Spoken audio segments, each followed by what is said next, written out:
में आज सीबीआई की विशेष अदालत का फैसला आने वाला है। 28 साल तक मामले में सभी पक्षों की सुनवाई 16 सितंबर को समाप्त हुई थी। उसके बाद पीठासीन अधिकारी विशेष न्यायालय अयोध्या प्रकरण लखनऊ में 30 सितंबर को निर्णय देने के लिए तिथि निर्धारित की गई थी। अयोध्या मामले में 49 अभियुक्त में से वर्तमान में केवल 32 ही जीवित हैं और 17 का देहांत हो चुका है।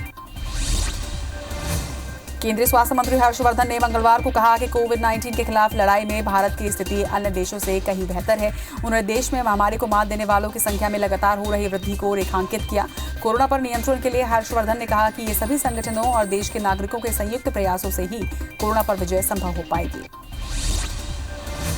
चीन की बढ़ती आक्रामकता के मद्देनजर भारत, जापान, ऑस्ट्रेलिया और अमेरिका के विदेश मंत्री कुवैत के तहत 6 अक्टूबर को बैठक करेंगे। ये बहुप्रतीक्षित बैठक टोक्यो में होगी। कुवैत के निशाने पर कोई देश नहीं है, लेकिन ये अनौपचारिक समूह चीन पर अपनी निगाह रखे है। इसके साथ ही वो इंडो पैसिफिक और हिंद महासागर की सुरक्षा पर इसके प्रभाव को करीब से देख रहा है। उपराष्ट्रपति एम वेंकैया नायडू भी कोरोना वायरस की चपेट में आ गए हैं। वो एसिम्प्टोमेटिक हैं और उनका स्वास्थ्य बेहतर बताया जा रहा है। उपराष्ट्रपति होम क्वारंटाइन में ही हैं। उपराष्ट्रपति एम वेंकैया नायडू की पत्नी उषा नायडू की कोरोना टेस्ट की रिपोर्ट नेगेटिव आई है। ये जानकारी उपराष्ट्रपति के सचिवालय की ओर से ट्वीट कर दी गई। बॉलीवुड की ड्रग्स कनेक्शन की जांच को लेकर एनसीबी का दायरा लगातार बढ़ रहा है। अब तक दीपिका, सारा अली खान, श्रद्धा कपूर और रिया के बाद अब बॉलीवुड के नामी एक्टर्स पर एनसीबी का शिकंजा कस सकता है। बॉलीवुड के 3 एक्टर एनसीबी के रडार पर हैं। एनसीबी अब इनके खिलाफ सबूत जुटा रही है। जिन 3 अभिनेताओं का नाम सामने आया है, उनके नाम एस, आर और ए से शुरू होते हैं। बिहार विधानसभा चुनाव की तैयारियों को लेकर भारत निर्वाचन आयोग की 7 सदस्यीय टीम मंगलवार को पटना पहुंची। आयोग की ये 7 सदस्य पटना में 3 दिनों तक रुकेंगे और चुनाव की तैयारियों के हर पहलू पर गहनता से समीक्षा करेंगे। पटना पहुंचने वाली टीम में आयोग के महासचिव उमेश सिन्हा, उप निर्वाचन आयुक्त सुदीप जैन शामिल हैं। और बता दें कि बिहार में चुनाव की तारीख का ऐलान कर दिया गया है। अयोध्या में विवादित ढांचा ढहाने के मामले में सीबीआई कोर्ट में सुनवाई पूरी। आज विशेष अदालत का फैसला आएगा। जयभान सिंह पवैया और उमा भारती का नाम भी शामिल होने से कोर्ट में उन्हें उपस्थित रहने तलब किया गया है। मध्य प्रदेश में बीजेपी जल्द प्रत्याशियों का ऐलान करने वाली है। दिल्ली दौरे के दूसरे दिन सीएम शिवराज आज राष्ट्रीय अध्यक्ष जेपी नड्डा और केंद्रीय पदाधिकारियों से मुलाकात करेंगे। आज शाम मध्य प्रदेश बीजेपी की भी बैठक रखी गई है। कोरोना के दौर में राजनीतिक कार्यक्रमों के आयोजन पर मध्य प्रदेश हाईकोर्ट ने सख्ती दिखाई है। ग्वालियर बेंच ने चंबल संभाग के 8 कलेक्टर को तलब किया है। इन्हें आज कोरोना को लेकर कार्रवाई की रिपोर्ट पेश करने के लिए कहा गया है।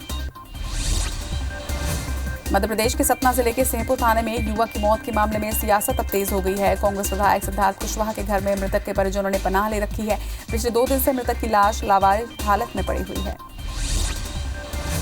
उपचुनाव की तारीखों के ऐलान के बाद चुनावी तैयारियां अब तेज हो गई हैं। पूर्व सीएम कमलनाथ आज मंदसौर के दौरे पर जाएंगे।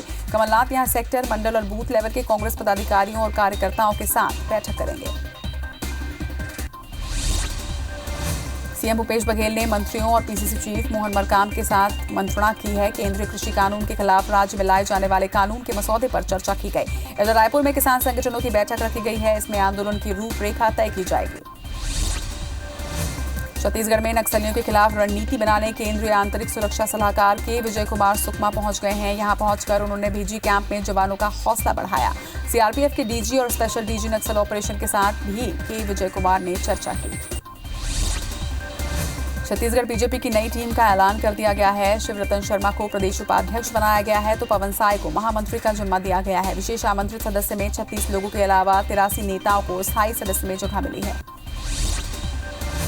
दुनिया भर में कोरोना संक्रमितों की संख्या 3 करोड़ 38 लाख के पार पहुंच गई है। वहीं कुल मौत का आंकड़ा 10 लाख के पार हो गया है। अब तक दुनिया में 2 करोड़ 51 लाख मरीज ठीक हुए हैं। तो वहीं दुनिया में 76 लाख 84 हजार से ज्यादा एक्टिव मरीजों का इलाज जारी है। विश्व में भारत में सबसे ज्यादा एक्टिव मरीज मिल रहे हैं।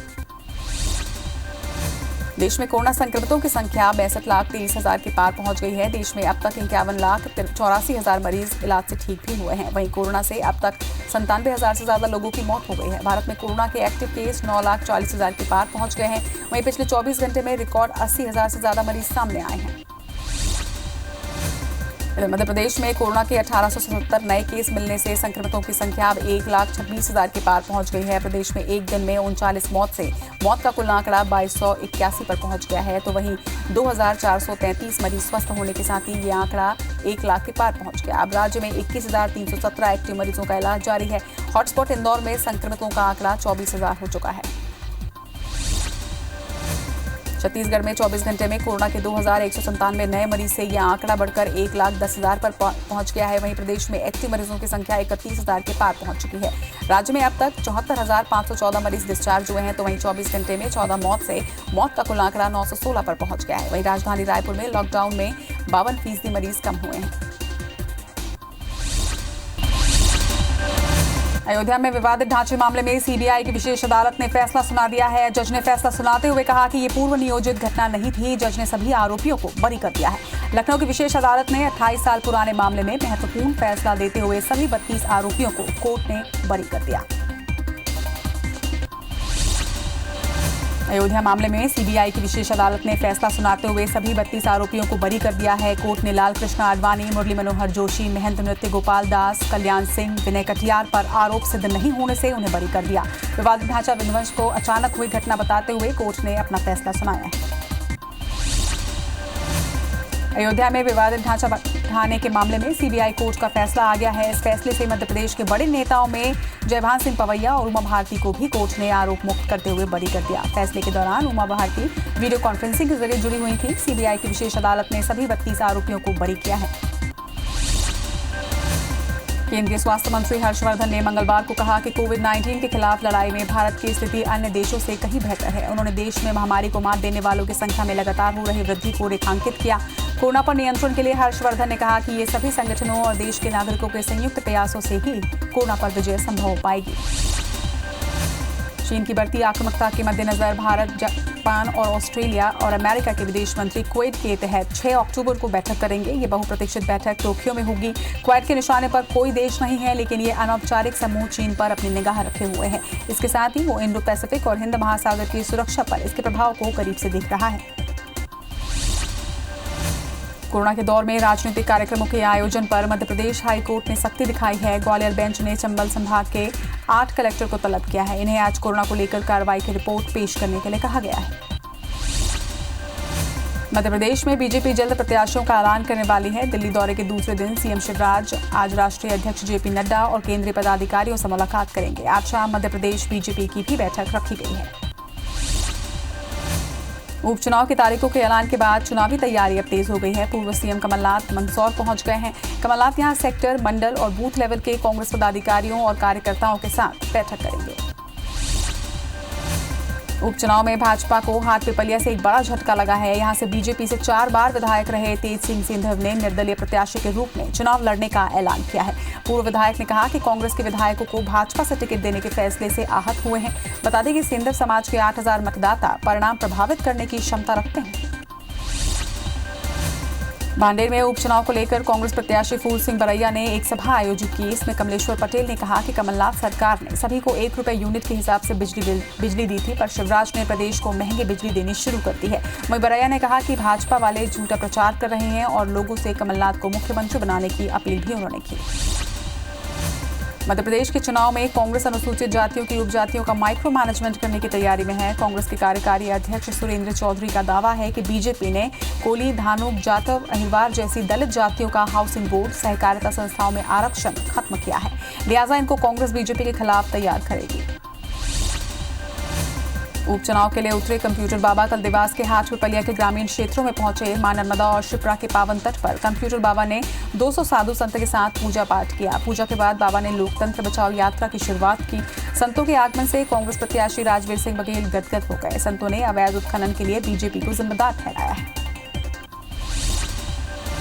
सीएम भूपेश बघेल ने मंत्रियों और पीसीसी चीफ मोहन मरकाम के साथ मंत्रणा की है। केंद्रीय कृषि कानून के खिलाफ राज्य में लाए जाने वाले कानून के मसौदे पर चर्चा की गई। इधर रायपुर में किसान संगठनों की बैठक रखी गई है। इसमें आंदोलन की रूपरेखा तय की जाएगी। छत्तीसगढ़ बीजेपी की नई टीम का ऐलान कर दिया गया है। शिवरतन शर्मा को प्रदेश उपाध्यक्ष बनाया गया तो पवन साय को महामंत्री का जिम्मा दिया गया है। प्रदेश कार्य समिति सदस्य में रमन सिंह, ब्रजमोहन अग्रवाल, सरोज पांडे, रामविचार नेताम को शामिल किया गया है। विशेष आमंत्रित सदस्य में 36 लोगों के अलावा 83 नेताओं को स्थायी सदस्य में जगह मिली है। छत्तीसगढ़ में नक्सलियों के खिलाफ रणनीति बनाने केंद्रीय आंतरिक सुरक्षा सलाहकार के विजय कुमार सुकमा पहुंच गए हैं। यहां पहुंचकर उन्होंने बीजी कैंप में जवानों का हौसला बढ़ाया। सीआरपीएफ के डीजी और स्पेशल डीजी नक्सल ऑपरेशन के साथ भी के विजय कुमार ने चर्चा की। उपचुनाव के लिए पूरे गौरेला पेंड्रा मरवाही में धारा 144 और आदर्श आचार संहिता लागू कर दी गई है। जिला प्रशासन ने सभी राजनीतिक दलों के अलावा पत्रकारों को आचार संहिता के पालन के निर्देश दिए हैं। कलेक्टर डोमन सिंह ने उपचुनाव को निष्पक्ष कराने के लिए सभी अधिकारियों को निर्देश दिए हैं। वहीं सीमाओं में विशेष चौकसी के सारे इंतजाम की जानकारी पुलिस अधीक्षक सूरज परिहार ने दी। बीएसपी विधायक रामबाई ने उपचुनाव को लेकर बड़ा बयान दिया है। रामबाई ने कहा कि हमारी पार्टी सरकार बनाने की तैयारियों के साथ उपचुनाव लड़ रही है। कुल 15 सीटें बीएसपी की आई तो सरकार हम बनाएंगे और किंग मेकर मायावती होंगी और दूसरी पार्टी के समर्थन एवं सहयोग से बीएसपी का सीएम बनेगा। रामबाई ने कहा कि किसानों का कर्ज माफ हुआ है। मध्य प्रदेश के सतना जिले के सिंहपुर थाने में युवक की मौत के मामले में सियासत अब तेज हो गई है। कांग्रेस विधायक सिद्धार्थ कुशवाहा के घर में मृतक के परिजनों ने पनाह ले रखी है। पिछले 2 दिन से मृतक की लाश लावारिस हालत में पड़ी हुई है। आईपीएस पुरुषोत्तम शर्मा के खिलाफ घरेलू हिंसा मामले में सस्पेंड कर दिया गया है। उन पर 12 साल पहले पत्नी ने घरेलू हिंसा की शिकायत की थी। ग्वालियर की झांसी रोड थाने में मामला दर्ज है। हरिशंकरपुरम में पत्नी प्रिया शर्मा से विवाद में 1.5 महीने की काउंसलिंग के बाद समझौता हुआ था। बता दें कि पुरुषोत्तम शर्मा ग्वालियर के डबरा के रहने वाले हैं। प्रिंटर के जरिए सतना में नकली नोटों का कारखाना चला रहे आरोपी की जमानत याचिका को जबलपुर हाईकोर्ट ने ठुकरा दिया है। आरोपी अरुणोदय सिंह की ओर से दलील दी गई थी कि वो 29 जुलाई को गिरफ्तार होने के बाद से जेल में है और मामले की जांच भी पूरी हो चुकी है, लिहाजा उसे जमानत दी जाए। दुर्ग भिलाई के निर्माणाधीन फ्लाईओवर पर पावर हाउस चौक के पास हादसे में एक ठेका श्रमिक की मौत हो गई। हादसा निर्माण कंपनी रॉयल इंफ्रास्ट्रक्चर लिमिटेड की गड़बड़ी से हुआ है। सेंट्रिंग प्लेटों को निकालने के दौरान 40 फीट ऊपर से लोहे की प्लेट खिसककर ठेका मजदूर के सिर पर गिर गई। वहीं मृतक के परिजनों ने कंस्ट्रक्शन कंपनी से मुआवजे की मांग की है। दुर्ग जिले में लगे पूर्ण लॉकडाउन में बैंकों को भी 10 से 12 बजे तक की छूट दी गई है। एक निजी गोल्ड लोन बैंक में निर्धारित समय के बाद भी ऑफिस खुला पाया गया। कर्मचारी और ग्राहक के बीच सोशल डिस्टेंसिंग का पालन भी यहाँ नहीं किया जा रहा था, ना ही लोग मास्क लगाए हुए थे। वहीं संस्था प्रबंधक ने बताया कि ग्राहक को सर्विस देने की वजह से उन्हें ज्यादा समय के लिए ऑफिस खोलना पड़ा। पत्थलगांव स्टेट बैंक में सेंध मारकर 11,55,000 रुपए की चोरी का मामला प्रकाश में आया है। प्रबंधन ने इसकी शिकायत पुलिस से की है। इसके बाद से पुलिस मामले की जांच में जुट चुकी है। वहीं बैंक प्रबंधक चंदन कुमार सिंह ने बताया कि बैंक स्टाफ ने जब बैंक के रुपयों का मिलान किया तब चोरी का खुलासा हुआ। केंद्र सरकार के नए कृषि कानून के विरोध में छत्तीसगढ़ में किसान संगठनों ने एकजुट होकर आंदोलन करने की तैयारी कर ली है। आज सभी संगठनों के पदाधिकारी राजधानी रायपुर में बैठक करने वाले हैं। इस बैठक में नए कानून से किसानों को होने वाले नुकसान पर चर्चा कर इसके खिलाफ प्रदेशव्यापी आंदोलन शुरू करने की रणनीति तैयार की जाएगी।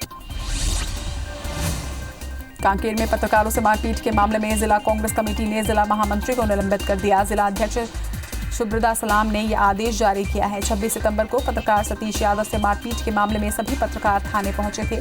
थाने से निकलने के बाद जिला महामंत्री अब्दुल गफ्फार मेमन, गणेश तिवारी और अन्य ने वरिष्ठ पत्रकार कमल शुक्ला पर जानलेवा हमला किया था।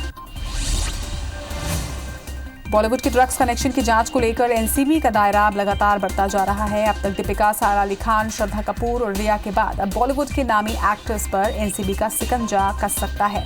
बॉलीवुड के 3 एक्टर एनसीबी के रडार पर हैं। एनसीबी अब इनके खिलाफ सबूत जुटा रही है। जिन 3 अभिनेताओं का नाम सामने आया है उनके नाम एस, आर और ए से शुरू होते हैं। हाथरस गैंगरेप मामले में पूरे प्रदेश में गुस्सा पनप रहा है। वहीं कांग्रेस महासचिव प्रियंका गांधी ने मुख्यमंत्री आदित्यनाथ से इस्तीफे की मांग की है। रेप मामले में पुलिस ने लापरवाही बरतते हुए पीड़िता का रात में ही अंतिम संस्कार कर दिया। पुलिस और प्रशासन के अमानवीय व्यवहार के लिए विपक्ष आग बबूला है, तो वहीं मायावती ने सुप्रीम कोर्ट को संज्ञान लेने के लिए कहा है। अमेरिका के राष्ट्रपति चुनाव को लेकर डोनाल्ड ट्रंप और जो बिडेन के बीच पहली प्रेसिडेंशियल डिबेट शुरू हो गई है। अमेरिका में 3 नवंबर को चुनाव के लिए वोट डाले जाएंगे। जो बिडेन ने अमेरिका में नस्लीय हिंसा बढ़ाने के साथ देश को बांटने का आरोप लगाया है, तो वहीं ट्रंप ने कहा कि ओबामा के दौर में ज्यादा नस्लीय विवाद हुए थे। दुनिया भर में कोरोना संक्रमितों की संख्या 3 करोड़ 38 लाख के पार पहुंच गई है, तो वहीं कुल मौत का आंकड़ा 10 लाख को पार कर गया है। अब तक दुनिया में 2 करोड़ 51 लाख मरीज स्वस्थ हुए हैं, तो वहीं दुनिया में 76 लाख 84 हजार से ज्यादा एक्टिव मरीजों का इलाज इस वक्त जारी है। विश्व में भारत में सबसे ज्यादा एक्टिव मरीज सामने आ रहे हैं। देश में कोरोना संक्रमितों की संख्या 62 लाख 23 हजार के पार पहुंच गई है। देश में अब तक 51 लाख 84 हजार मरीज ठीक हो चुके हैं, तो वहीं कोरोना से अब तक 97 हजार से ज्यादा लोगों की मौत हो गई है। भारत में कोरोना के एक्टिव केस 9 लाख 40 हजार के पार पहुंच गए हैं। वहीं पिछले 24 घंटे में रिकॉर्ड 80 हजार से ज्यादा मरीज सामने आए हैं।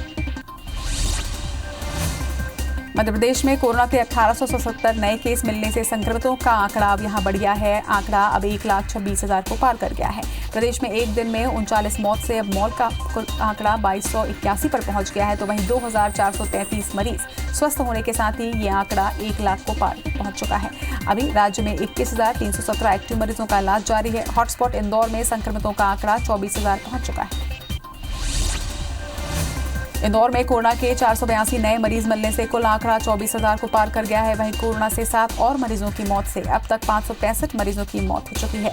154 मरीज के ठीक होने के बाद अब तक 18,000 मरीज स्वस्थ हो चुके हैं, तो वहीं जिले में एक्टिव मरीजों की संख्या 4,597 पर पहुंच गई है। छत्तीसगढ़ में 24 घंटे में कोरोना के 2,197 नए मरीज से यहां आंकड़ा बढ़कर 1,10,000 के पार पहुंच गया है। वहीं प्रदेश में एक्टिव मरीजों की संख्या की बात करें तो ये 31,000 को पार कर चुकी है। राज्य में अब तक 74,514 मरीज डिस्चार्ज हो चुके हैं, तो वहीं 24 घंटे में 14 मौत से मौत का आंकड़ा 916 पर पहुंच गया है। वहीं राजधानी रायपुर में लॉकडाउन में 52% मरीज कम हुए हैं। आईपीएल के 11वें मुकाबले में सनराइजर्स हैदराबाद और दिल्ली कैपिटल्स का आमना सामना हुआ। इसमें हैदराबाद की जीत का खाता खुला। अबू धाबी में उसने दिल्ली कैपिटल्स को 15 रनों से मात दी। 163 रन के लक्ष्य का पीछा करने उतरी दिल्ली की टीम निर्धारित ओवर में 147 रन ही बना पाई। स्पिनर राशिद खान ने 4 ओवरों में सिर्फ 14 रन देकर 3 विकेट चटकाए। आईपीएल के 12वें मैच में राजस्थान रॉयल्स और कोलकाता नाइट राइडर्स आज आमने सामने होंगे। शाम 7 बजे टॉस होगा, वहीं दोनों टीमों के बीच भिड़ंत शाम 7:30 बजे शुरू हो जाएगी। जगदलपुर शहर में सालों पुराने पेड़ों को काटने से बचाने के लिए अलग अलग समूह के लोग अब खुलकर सामने आने लगे हैं। लोग पेड़ ना काटने के लिए प्रदर्शन कर रहे हैं। 100 साल पुराने शहर का पुराना बस स्टैंड पर मौजूद बरगद के पेड़ की बड़ी शाखों को काटने के बाद शहर के युवाओं ने मौके पर पहुंचकर प्रदर्शन किया और महापौर के सामने पेड़ पर रक्षा सूत्र बांधा। कोरबा जिले में उत्तर पुस्तिका जमा करने के लिए डाकघरों में परीक्षार्थियों की भीड़ उमड़ रही है। परीक्षा के बाद छात्रों को 5 दिन के भीतर उत्तर पुस्तिका विश्वविद्यालय में भेजनी होगी, लेकिन कोरबा में 2 अक्टूबर तक लॉकडाउन है। अब छात्र भीड़ में खड़े होकर उत्तर पुस्तिका भेजने को मजबूर हैं।